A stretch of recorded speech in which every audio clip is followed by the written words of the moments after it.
Hey, you beautiful ladies out there that are married or that long to be married. So if you did not catch the introduction to Created to Be His Helpmeet, then go back to my page and find the first video, and it shouldn't be hard considering this is only the second video I have ever posted to YouTube before. If you guys know how to tell me how to post a link in the top corners, please comment below and let me know how I can do that as well, so I can maybe tag the previous chapters above so that people can find them easier. So today we are going to be in Once Upon a Time and Created to Be His Helpmeet, and this is before chapter 1. So let's get into it. Once upon a time, there was a silly young girl who grew up to learn what it means to be a helpmeet, God's secret for a heavenly marriage. I start this book with the words, once upon a time, because it really is a wonderful story come true. It should and could be your story too. It is God's gift to every woman. My wife's story began 34 years ago with the ringing of the phone. I was sitting at the desk where I work when my pastor called, asking me to go with him to a gospel meeting that evening.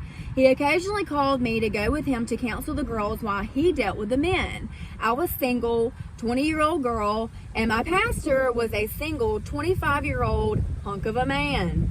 Of course, I said that I would love to go and help. He had been my goal since I was 13 years old.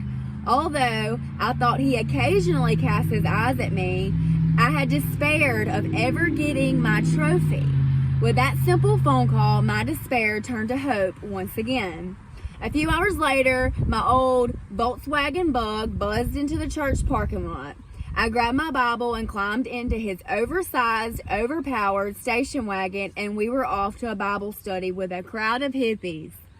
This was during the height of the hippie revolution and the Jesus movement. The birth control pill was a new and heady thing that drove the hippies into an era of non-responsibility. AIDS was not yet a factor. The theme of the 60s was, if it feels good, then do it. Young people could be seen sleeping in parks or on roadsides, switching partners as the night progressed. Drugs dull their conscience and destroy their dignity. But in the midst of all the sin and shame, God poured forth His Spirit, and thousands of those heart-sick kids began to seek God. To me, it was a privilege to live in a time when the Spirit of God moved so freely. The Bible tells us in Romans 5:20, "But where sin abounded, grace did much more abound." That evening, our gospel meeting was held in an upstairs apartment where a group of used-up druggies had gathered. The room was crowded with young hippies dressed in worn-out jeans and tie-dyed shirts. My pastor began to share the gospel of Jesus Christ, and they listened as if every word were straight from God. It was a simple, quiet, powerful message of forgiveness and hope. Pastor Pearl never gave an invitation because he did not want anyone to respond to him, only to Christ. But he did tell them that if anyone wanted to pray, they were free to join him. That night, in one accord, everyone fell to their knees and began to pray. The Spirit of God began to move, and I could hear several young men cry out for mercy. In the midst of this movement of God, I felt my pastor reach over and take my hand. Talk about an electric shock. I knew there was a strange and wonderful thing happening because he was ordinarily a real prude. He wouldn't even let the old lady shake his hand after Sunday morning service. Now he was holding my hand during a prayer meeting. I just knew that my time had come. He never spoke in the hour's drive home, and I never shut up. Always given to gab. I really gab whenever I'm nervous, and I was really nervous. Since silence was so unusual for him, I thought I knew what was on his mind. Me. Finally, we pulled up to the parsonage where he lived and where my Volkswagen Bug was parked. I sat in the darkness waiting, but nothing. Finally, I spoke out. You remember that boy that you baptized Sunday night? The little guy who could barely see over the top of the baptistry? Well, someday I would like to give you a little boy just like that. You would think a man might take a hint, but he was out of the car and running within 2 seconds. I got out and headed for my car, figuring I might have spoken a little too boldly. I saw him as he came around his house the first time and watched as he disappeared around it again. He made 3 full laps around the large parsonage before he finally made up his mind.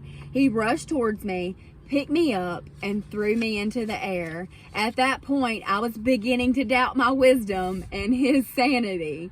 Then he said in a loud, confident voice, "Let's get married." And so we did.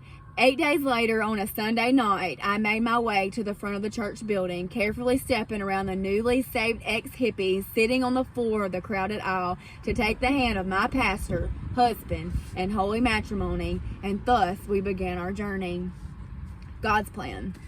This book reveals God's plan for obtaining a heavenly marriage. It is the combined voice of thousands of women who have sent me their stories of heartbreak or of the glory of a love recaptured. The following pages are filled with simple instructions, examples, and many letters from women, some doing the wrong thing and reaping the bitter fruit, and others doing it God's way and drinking from a fountain of life. I'm not an accomplished professional writer who has collected and collated material from other writers and speakers. I'm a happy, creative wife, homeschool mom, and grandmother who many years ago, by the grace of God, found God's will through his written word, my husband's instruction, and a mother's example. I follow the plan and have enjoyed the blessed fruits of love for many years. I write to you because what I have enjoyed is just too good to bequeath only to my daughters and the few women I reach one at a time. God commands older women to teach the younger women the wonders of wifehood. I can think of no better way to obey his command than to write to you of God's beautiful love plan. Regardless of what kind of person you have been in the past, with instructions from God's word, you can become a heavenly gift bride. You can still be your man's dream come true, and in the process, your dreams will come true also. You do have a choice in how your life plays out. Some of you are fighting your present situation and making no more progress than someone who is fighting quicksand. You fight your husband, and every verbal punch you land leaves a bruise on you as well. It is time to stop struggling in strife, bitterness, frustration, and disappointment. You are about to read God's plan for a joyful marriage. It has worked for me, for my daughters, for my mother, my grandmother, and my grandmother's mother. It has worked for many other young and older ladies alike. We didn't just happen to marry perfect or even saved men, but we all learned to be helpmates to our men, resulting in heavenly marriages. You are going to learn God's design for a woman, the place of fulfillment as a properly fitted helper. We will discuss what God's word says of a helpmeet, what she does, what she shouldn't do, and the rewards that she can expect. Each day is a decision, each hour a challenge, and each response starts you toward either the quicksands of divorce or the solid ground of being blessed. Heirs together of the grace of life. As I described above, my marriage began rather spontaneously, but it didn't begin perfectly. In our early years, I experienced a considerable amount of defeat. On one occasion, I even threw rocks at my husband. Eventually, I grew out of that, but from time to time, I threw barbed words and with much greater accuracy, pain, and effectiveness. Through God's grace, I finally discovered his way to a heavenly marriage. I didn't step into it. It worked its way into me, graciously from God.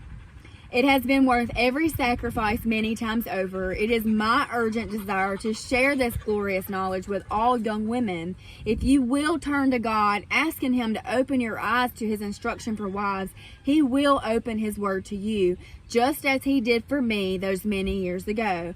So as my mother taught me, so I teach you. Debi. Before you read this book, make a list of 10 things that you would like to see changed in your marriage. Keep the list so you can refer back to it.